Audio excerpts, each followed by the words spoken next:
Breaking news చూస్తున్నాం. Polavaram Banakacherla project అనుమతులు ఇవ్వలేమని కేంద్ర ప్రభుత్వం నిపుణుల కమిటీ స్పష్టం చేసింది. అయితే ప్రాజెక్టుపై అనేక అభ్యంతరాలు వచ్చాయని, అనుమతులు ఇవ్వాలంటే గోదావరి వాటర్ డిస్ప్యూట్ ట్రైబ్యునల్ తీర్పును పరిశీలించాల్సి ఉందని తెలిపింది.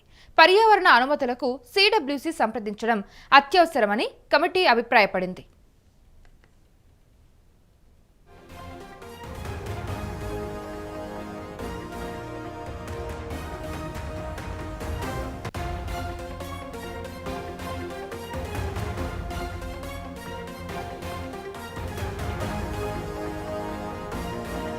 ఏపీ పోలవరం బనకచెర్ల ప్రతిపాదనపై జీకే చక్రపాణి నేతృత్వంలోని ఈఏసీ ఈ నెల 17న వర్చువల్గా సమావేశమై చర్చించింది. ఏపీ ప్రతిపాదనలతో పాటు అభ్యంతరాలను కూడా పరిగణలోకి తీసుకుంది.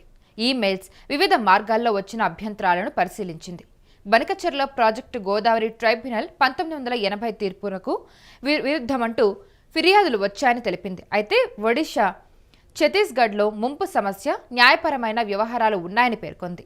సిడబ్ల్యూసిని సంప్రదించి వరద జలాలను సమగ్రంగా అంచనా వేయాలని కమిటీ సిఫార్సు చేసింది. పర్యావరణ ప్రభావ అంచనా, టీఓఆర్, అంతరాష్ట్ర సమస్యల పరిష్కారాలకు సిడబ్ల్యూసిని సంప్రదించాలని సూచించింది. ఈ మేరకు పోలవరం బనకచెర్ల ప్రతిపాదనను కేంద్రం ఏపీకి తిప్పికొట్టింది.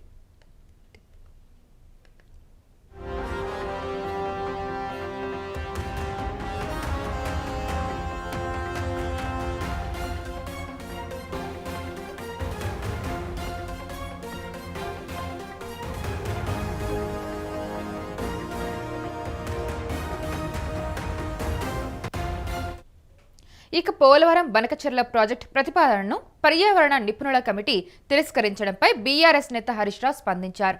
బనకచెర్లపై నిపుణుల కమిటీ నిర్ణయాన్ని స్వాగతిస్తున్నామని అన్నారు. ఇది బీఆర్ఎస్ తెలంగాణ ప్రజల విజయంగా ఆయన పేర్కొన్నారు. గోదావరి జలాలను తరలించే కుట్రకు ఇది చెంపపెట్టన్నారు. బనకచెర్ల ప్రాజెక్టును ఆపే వరకు పోరాడతామన్నారు హరీష్ రావు.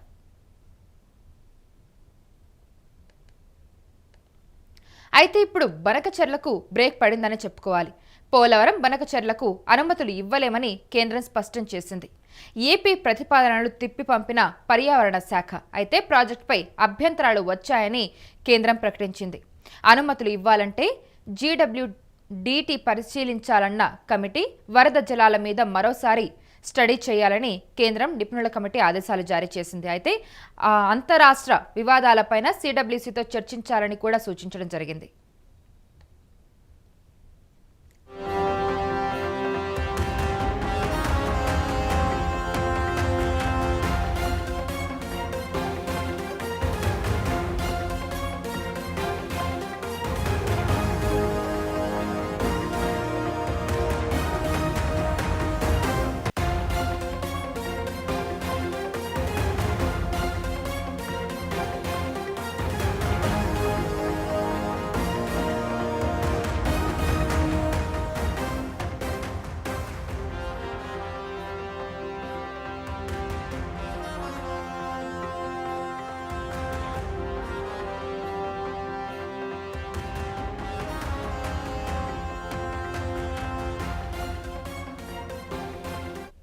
ఇప్పుడు పోలవరం బనకచెర్ల ప్రాజెక్టుకు అనుమతులు ఇవ్వలేమని కేంద్ర పర్యావరణ నిపుణుల కమిటీ స్పష్టం చేసేసింది. ప్రాజెక్టుపై అనేక అభ్యంతరాలు వచ్చాయని, అనుమతులు ఇవ్వాలంటే గోదావరి వాటర్ డిస్ప్యూట్ ట్రైబ్యునల్ తీర్పును పరిశీలించాల్సి ఉందని తెలిపింది. పర్యావరణ అనుమతులకు సిడబ్ల్యూసి సంప్రదించడం అత్యవసరమని కమిటీ అభిప్రాయపడింది. అయితే ఏపీ పోలవరం బనకచెర్ల ప్రతిపాదనపై జీకే చక్రపాణి నేతృత్వంలోని ఈఏసీ ఈ నెల 17న వర్చువల్గా సమావేశమై చర్చించింది. ఏపీ ప్రతిపాదనలతో పాటు అభ్యంతరాలను కూడా పరిగణలోకి తీసుకుంది. ఈమెయిల్స్, వివిధ మార్గాల్లో వచ్చిన అభ్యంతరాలను పరిశీలించింది.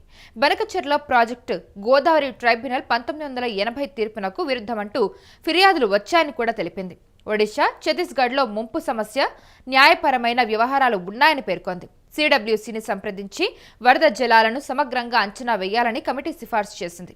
పర్యావరణ ప్రభావ అంచనా, టీఓఆర్, అంతరాష్ట్ర సమస్యల పరిష్కారాలకు సిడబ్ల్యూసిని సంప్రదించాలని సూచించింది. ఈ మేరకు పోలవరం బనకచెర్ల ప్రతిపాదనను కేంద్రం ఏపీకి తిప్పి పంపింది. అయితే ఇక పోలవరం బనకచెర్ల ప్రాజెక్టు ప్రతిపాదనను పర్యావరణ నిపుణుల కమిటీ తిరస్కరించడంపై బీఆర్ఎస్ నేత హరీష్ రావు స్పందించారు. బనకచెర్లపై నిపుణుల కమిటీ నిర్ణయాన్ని స్వాగతిస్తున్నామని అన్నారు ఆయన. ఇది బీఆర్ఎస్ తెలంగాణ ప్రజల విజయంగా ఆయన పేర్కొనడం జరిగింది. అయితే గోదావరి జలాలను తరలించే కుట్రకు ఇది చెంపపెట్టన్నారు ఆయన. బనకచెర్ల ప్రాజెక్టును ఆపే వరకు పోరాడతామని అన్నారు హరీష్ రావు.